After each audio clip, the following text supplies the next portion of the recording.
Coming live from Chicago, USA is our guest tonight. Welcome to this very special edition of the KJ Masterclass Live, the show which ensures that you profit from your time spent here with experts through their industry, either through their industry insights, information, or simply learning from them. And before I move forward, may I request you to subscribe, follow, like, and comment on whichever platform you're watching or listening to this show on. And today we have Deanna Kuempel, fashion designer, beauty queen, and a very famous podcast host. Welcome to the show, Deanna. Thank you for having me, AJ. I'm excited to be here, and that was a very gracious, warm welcome. So thank you for that. Thank you. Thank you for taking out time. So we'll be talking about, label-free living. You talk a lot about, label-free, and you say that to live your best life, live label-free. Can you tell us or help us understand what label-free living is all about? Absolutely. So I think that, we get labels put on us from a very young age, whether we put them on ourselves, family, friends, society. And so as I've gone through my journey, becoming a widow and trying to rebuild my life and having people just put labels on me, and I put labels on myself too as a human trafficking survivor, that I felt that they were very limiting beliefs, very limiting labels. And I wanted to put a message out there that encouraged and inspired people to break out of those labels, societal expectations, and really live your life dynamically on your own terms. And for me, it's been very empowering. My message just really resonates with so many people from all over the world, and it's been a very healing and a great journey of talking to other people that really believe in living their life label free. Okay, okay. Tell us a bit about your background, Diana, because you were in an industry into fashion designing, being a beauty cute queen. You have been amidst a lot of people, and somewhat that is the line where you can be yourself. Yes. But a lot of people are not that, they're not in that position, especially in other countries and all. And now, being there, people tend to forget about other situation. But being there, you have understood that society does put a lot of pressures, a lot of labels, either personally or professionally. So tell us about your background and how you evolved into talking about label-free living. Sure. So, I can go as far back as being a young girl. I grew up in a very abusive household. My father was a deadbeat. He ended up leaving me and my 5 siblings and my mother with paying no child support. So I essentially became like a surrogate parent with my mother. We were kind of like, we're partners, helped her raise my siblings. And, as I got a little bit older, I continued the pattern of getting involved with an abusive man. And I ended up getting into the throes of human trafficking, which was a hard situation to come out of. But I did get out of it. I did a lot of drugs at that point in my life. And I ended up turning my life around, getting involved in martial arts, getting involved in bodybuilding. I became a personal trainer. Then I met my late husband. He was kind of like my knight in shining armor. He came like right as I was starting to turn my life around and really helped me get out of that situation. And him and I, we were together for almost 17 years before he passed away. We owned 5 businesses. One was our main manufacturing facility. We did over 20 million in sales. We had 150 employees. I was vice president of key accounts and business operations. We had 3 real estate holding companies, which I managed all the financials. I was the landlord. I managed all of the necessary things around those entities. Then we also had like an installation arm here locally where we were in automotive, so we installed our remanufactured product. And so after he passed away, I had to rebuild my life. It was a very messy time with the family and the estate and dividing up assets. And I had always wanted to become a fashion designer. So prior to him passing away, I had found a company out of Soho, New York, that is more of a consulting company that helps you with the whole design process. Hindsight, I probably would have done more research and did a lot of things myself and saved myself a lot of money, but I was just way too excited. it was a distraction from my husband passing away. So he passed away, and then I engaged them, and I created my first collection. Beautiful collection. I was featured on the runway at Style Week in Rhode Island. I was a finalist for the Cadillac Design Challenge here in Style Chicago, and it's that was a great journey. My last collection was in 2019. I created a big event against human trafficking to raise awareness. And had I been a little bit more aware, and my parents told me, or my mother told me more about it, I probably would have avoided some of the situations I had gotten into. I created my last collection. We did a huge event. I had 6 other designers here from Chicago. And I just told myself after my third collection, if it doesn't take off, I cannot keep throwing good money after bad. So that was the final collection for me, but I learned a lot about the fashion industry. I'm a fashionista through and through. I love my clothes. I love my style. I love all of it, but I think I'm better off just buying and wearing than creating. And so at that point, I was like, what's next? I'm very type A. I always have to have something going on. I had been approached by a pageantry here in the Chicagoland area, and I became Miss Chicago. And then I also had, at the same time, I got an article on how to start a podcast. And I was like, I don't know who the F I think I am, but I'm going to start a podcast, and then I came up with the label free message. And we've just been rock and rolling ever since. So it's been a great ride. Right, Deanna. So after that, now with the podcast thing now and focusing on label free, talking about label free, Deanna, you say that the society puts a lot of labels. Now, firstly, why, as per you, why does the society do that? And what sort of labels it puts on people? Well, I think we have an expectation as we grow up. It's just like though it's embedded in us from an early age. You got to get a college degree. You've got to have 1.2 children. You got to have the house, the white picket fence.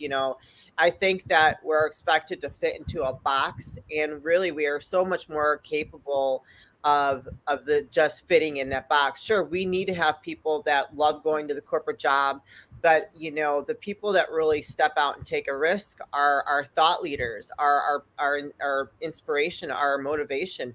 That's really what it's all about. Is I was labeled as a widow. I was labeled like I couldn't start my life over. Oh, how dare you try to date? Oh, you are a human trafficking survivor, so you must be bad. You did drugs. So, I had a lot of those. I was abused. Oh, so you're just not worthy of love. So I've had a lot of those limiting beliefs put on me, and I was just like, I can't own what anybody else thinks about me, and I can't allow myself to think that way either.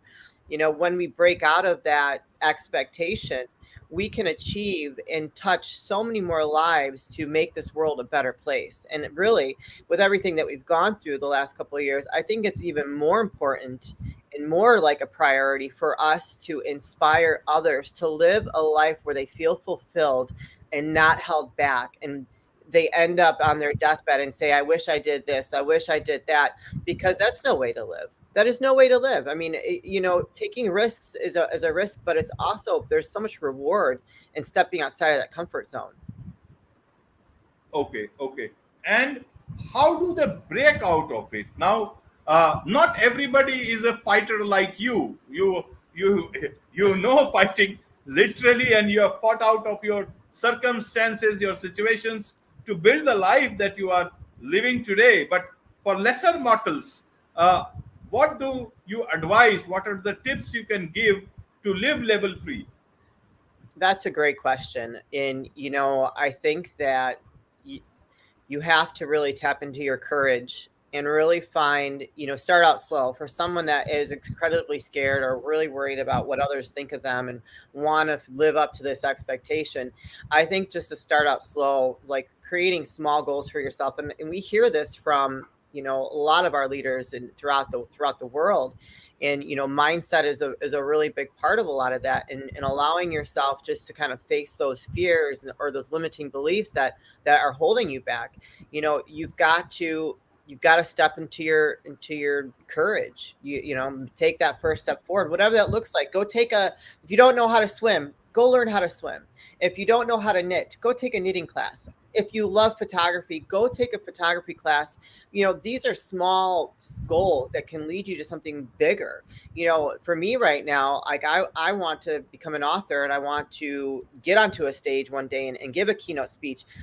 I'm scared of that, but I am putting myself in situations by like going on your show, you know, having my podcast, and always making sure that I'm saying yes to opportunities that can lead me to where I ultimately want to be. And am I scared? Absolutely. Is there something fearful in me, like, oh, I might not be accepted? Sure, absolutely. But at the end of the day, I'm only letting myself down if I don't show up for myself and at least try. Right, right, Diana. So now talking of podcast, you're a top podcast host, and so you talk about label free. What type of guests you get? What do you talk about? You know, because it's a quite a thing to carry on talking about this whole subject with Yeah. different guests and all. It's almost like a movement that you have built up. So tell us more about that. Well, you just gave me chills. Thank you for that. I mean, I'm hoping creating some kind of movement that's a positive movement. I talk to, you know, and I know that as having a show, you have to really be focused on who your guests and your audience is. And I found that, you know, my guests are my audience. So if they are, you know, aligning with my message, then that they need to be on my show, especially if they have a great story. I really talked to a lot of entrepreneurs, a lot of people that have broken out of corporate, artists, you know, speakers, people that kind of fit into that genre where they are no longer living a life like that in that box. They are doing a lot of authors. They're doing things to make an impact and leave their thumbprint on this world. And that's really what I want to encourage people to do. I mean, there's an audience for everyone. Everyone has an audience, whether they believe it or not, whether they want to step into that position of telling a story or not. We all can inspire and can make a positive impact. So those are, I mean, I probably get asked from 50 to 100 people a week to be on my show. So there is no lack of guests for me. And most people have such an incredible story, and they offer such great gifts if you allow them to tell it and you ask them the right questions. Right, right.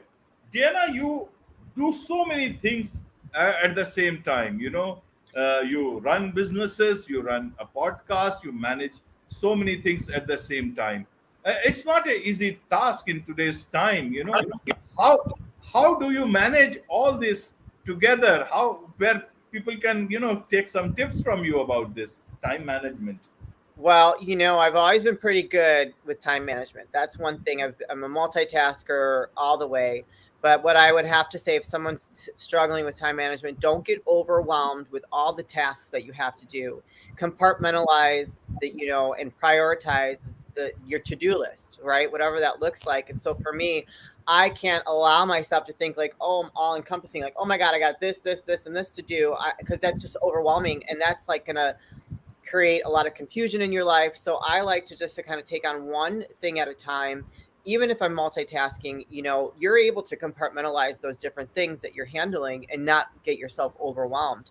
I know that's easier said than done. I know a lot of people have a hard time with that, but I just like to encourage people that if they are feeling overwhelmed, just to kind of take a deep breath and just tackle one thing at a time. And you're going to see that it is not as overwhelming as you thought it was. Right, right. But then, the special tip that you can how to close a what you call $20 million contract. Now, it's not a simple thing. While doing so many things, you also close $1 million contracts. Now, how do you manage to do that part of whatever you do? Well, that was in my previous life. That was definitely one of my career highlights in that industry. I think it's very important to understand when you're dealing with a contractual type bid, a government bid, is to understand what the requirements are. building that relationship with the purchasing person or the procurement person to really make sure that when you submit your proposal, that you are giving above and beyond what they're looking for, so that you're standing out. It's like going to school and you got to write a report. You got to stand out from your peers so that you get an A+. It's the same thing, it just at a different level, where you're making, especially from the technical side. I just made sure that I really prepared a proposal that was mind-blowing for the bid, and we won. So that was a very exciting win for me, and I will forever that was just one of my career highlights in the automotive industry. Okay, okay. But in later part of your life, you built up your life in your own manner. You were all alone. Perhaps you had to take decisions. You had to understand things, take tips from your earlier life, and Yes. just going about doing things the way you thought could be helpful to you. Now, a lot of people are there. They have to take decisions. There is nobody, no guide or no book for them to refer to, especially a lot of women across the globe. Yeah. Now, what do you tell them that how they can take control of their lives? Because it's a different thing when a woman especially goes out with somebody else, with a man, and then the deal and everything else is happening. And when the woman goes out alone and takes things in their hand, then the whole equation is a bit different. So Yes.